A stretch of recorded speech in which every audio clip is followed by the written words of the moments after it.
This episode was taken from a recent talk I held. I hope you get some value from this talk. I would love to hear your thoughts. The biggest question every entrepreneur, landlord, and guru wants to know is this: how are landlords and entrepreneurs like us increasing our rent up to £42,155 a year above the market rent from a single property? Now that replaces the average salary, whether we're the owner of the property or we're just the tenant. You're listening to Ryan OTTO, and this podcast will give you all the answers. Welcome to the perfect property deal. There was this one deal. It was a 3-story townhouse, I remember. It had just been decorated, just been recarpeted. It had a garden. It was in the city, right in the middle of the city with a garden, which is very, very unique. And I just knew that that house would rent for around £5,000 a month from April to September and around £2,700 a month out of season. Now, the landlord's name was Paul, I remember, and he lived in South Africa. Now, he was only back in the UK for around 10 days to deal with the house, then he was flying back to South Africa. The asking price for this property, or the rent, was £1,250 a month. Now, I offered the full rent. He declined, and he took referencing fees and a deposit from some professional sharers, which he chose to go with instead. Now, he called me the next day to say he prefers to go with the sharers over a company let. Now, I wasn't going to let this deal get away from me. Even though it was dead in the water and the let was in progress, he had taken money, started the credit checking and referencing on the professional sharers, I still was not prepared to let this deal go. Now, 2 days later, my daughter Isabella, she wanted to go shopping for shoes. So I said, of course, darling, let's just take a little detour across the city. So I walked past the landlord's house. I knew where he would be because there was work still being finished whilst he was here for these 10 days. The carpets were about to go down and he had to make sure the house was finished before he left the country. So he was there and tradesmen were there. He was actually staying in a property on the top floor, the 3rd floor. Now I deliberately took my daughter with me. We knocked the open door. It was great that the door was open. And I just said, "Hi, Paul. We was just passing. I saw that you were here. So I just wanted to say hi, really. See how the work's getting on. See how things are before you go back home to South Africa." We started talking. I encouraged Paul to talk about the deal that he told me, it's now let. The tenants have paid for the credit checks. They've paid for the referencing. It's all started. The guys have given some notice. So, it's not really possible to do a deal anymore. We just spoke about his reasons for not deciding to go with my company, and I just overcame them to give him peace of mind. One of his objections was not having an office in that city. So I just invited him to a barbecue at one of my houses on the weekend that I use, where my children would be to come and stay on the weekend in the city. And I just said, "Look, don't worry, Paul, just come round to the barbecue.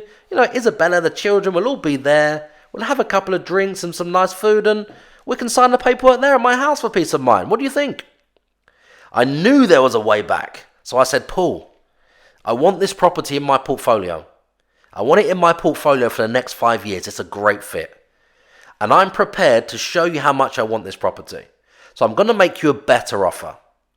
Now, we can deal with all the paperwork at my house at the barbecue on Monday.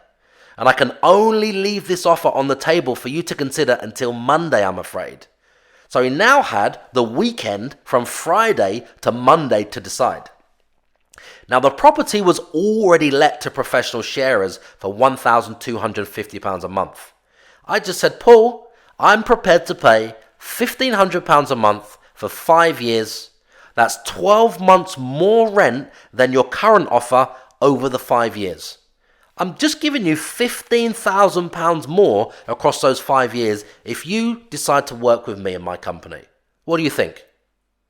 Hi everyone, I hope you're getting value from these podcasts. Next week, you can look forward to why you need to be on page 1 of booking.com. There'll be tactics I'll be sharing for finding the next perfect property deal. I'll also be sharing why 2019 is the best time to be on Booking.com. There'll be more tactics for how to increase your review score, which means you'll increase your profits. I'll also be going deeper into why or how you can exchange £1,000 of AST rent for £3,000 on Booking.com right now. I hope these episodes are helping you and helping you in your business. I would love to hear your thoughts. Now, I knew my numbers. I knew I would still earn around £2,200 to £3,000 per month every single month from this renovated house. 20% more I offered the guy. In my case study, I've actually referred to this property somewhere else in this training. That particular property is earning over £3,000 a month. It's the white cottage with the fisheye lens we took outside with the black metal gate that you can see. Now, what do you think happened on Monday?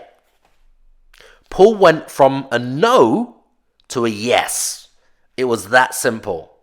All because I knew my numbers and I was not afraid to offer the maximum I knew I possibly could to seduce Paul and at the same time still make a significant profit for the company. Any of you here think you can do this? Any of you here think you can just pay or offer more than the market rent to seduce a landlord? So don't just take a no as a no. Find out what their objections are. Work with them. Overcome them. If that doesn't work alone, offer to pay the maximum you know you can so you still make a significant profit.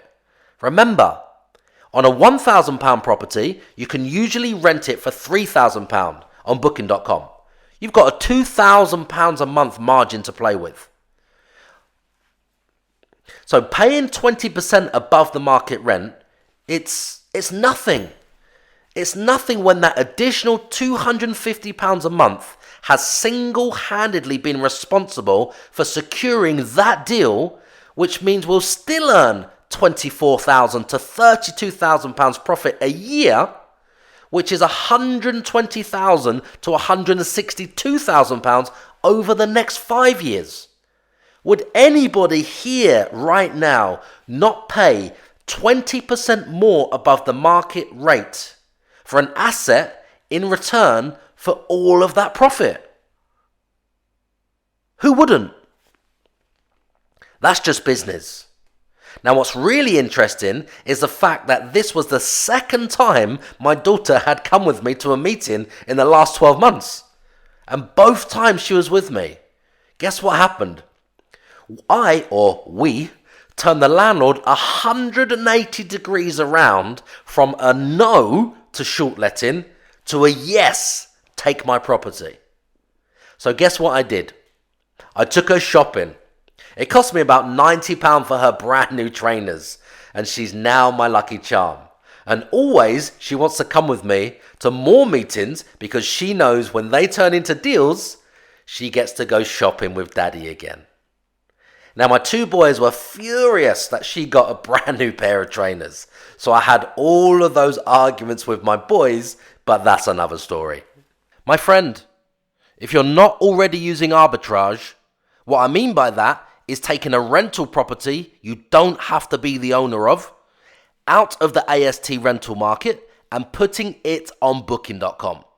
You stand to lose out on the largest transfer of wealth that's happening right now in 2019.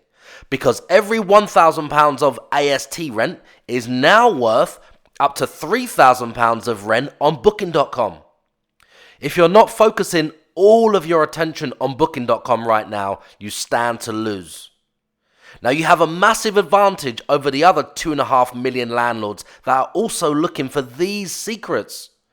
Don't waste that advantage by doing nothing after listening to this talk today. You can join our communities on social media called Ask Ryan OTTO to discuss these episodes and have your questions answered on the next show. You can find us on Instagram, Facebook, YouTube, Twitter, LinkedIn, and Snapchat.